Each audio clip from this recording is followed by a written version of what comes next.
नवरात्रि में भूल के भी ना करे ये 5 काम, नहीं तो होगा नुकसान। इस नवरात्रि क्या करे क्या नहीं, सब कुछ वीडियो में जान लीजिए। नवरात्रि का त्योहार नजदीक है। अगर आप भी चाहते हैं कि माँ की कृपा हमेशा आप पर बनी रहे तो कुछ उपाय है जिनको करके आप माँ को खुश कर सकते हैं। सिर्फ यही नहीं, कुछ काम ऐसे भी है जिनको अगर आपने कर लिया तो आपको भारी नुकसान उठाना पड़ सकता है, या यूँ कहे कि माँ की कृपा की जगह नाराजगी झेलनी पड़ सकती है।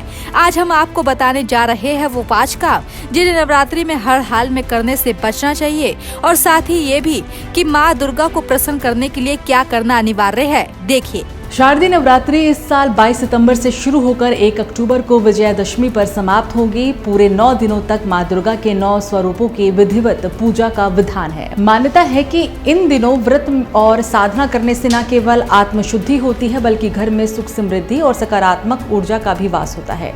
नवरात्रि में सबसे पहला कदम होता है कलश स्थापना। इसे शुभ मुहूर्त में करना चाहिए। ये घर में शक्ति और समृद्धि का प्रतीक है। बताया जाता है कि नवरात्रि केवल उपवास का नहीं बल्कि संयम और साधना का समय है। व्रत रखने वाले लोगों को सात्विक आहार लेना चाहिए, जैसे फल, दूध, कुट्टू का आटा, साबूदाना और सेंधा नमक। हर दिन माँ को अलग अलग रूप की पूजा करना बेहद जरूरी है। साथ ही अखंड ज्योति जलाना शुभ माना जाता है। अष्टमी या नौवीं के दिन कन्या पूजन करना सबसे पवित्र नियमों में गिना जाता है। छोटी छोटी कन्याओं को भोजन और उपहार देना माँ दुर्गा को प्रसन्न करने का सबसे बड़ा उपाय माना जाता है। अब जानते हैं वो 5 काम जिन्हें नवरात्रि में कभी नहीं करना चाहिए। मांस और नशे का सेवन।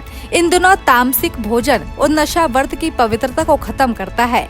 बाल, नाखून और दाढ़ी काटना। परंपरा है कि नवरात्रों में ऐसा करना अशुभ माना जाता है।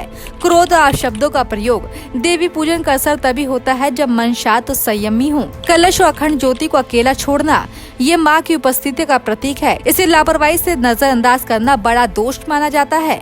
आलसी और पूजा में लापरवाही। माँ दुर्गा अनुशासन और श्रद्धा की देवी है। आधे अधूरे मन से की गई पूजा का कोई भी फल नहीं मिलता।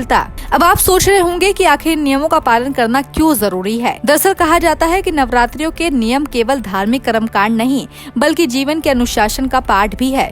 इन 9 दिनों में सात्विक आचरण और संयम रखने का संदेश दिया जाता है। बुजुर्ग मानते कि नवरात्रों में की गई साधना हजारों साधनाओं के बराबर होती है, लेकिन अगर गलती से भी तामसिक भोजन, झगड़ा या अशब्द का प्रयोग किया गया तो उसका असर तुरंत जीवन पे पड़ सकता है। इसलिए कहते हैं कि नवरात्रि में पूजा से ज्यादा जरूरी शुद्ध आचरण है। सिर्फ यही नहीं, परंपराओं के पीछे छिपे संदेश भी बहुत गहरे हैं। कन्या पूजन केवल धार्मिक रस्म नहीं बल्कि समाज को शक्ति के आदर का भी संदेश है। अखंड ज्योति का जलना माँ की निरंतर उपस्थिति का प्रतीक है। कलश स्थापना केवल एक विधि नहीं बल्कि घर में सकारात्मक ऊर्जा का केंद्र है, यानी हर घर का सीधा संबंध भक्त की भक्ति और जीवन की शुद्धता से है। कुल मिलाकर इस बार नवरात्रि में आपको सिर्फ माँ की भक्ति और पूजा पाठ पर ध्यान नहीं देना है बल्कि उन गलतियों से भी बचना है जो माँ की नाराजगी का कारण बन सकती है।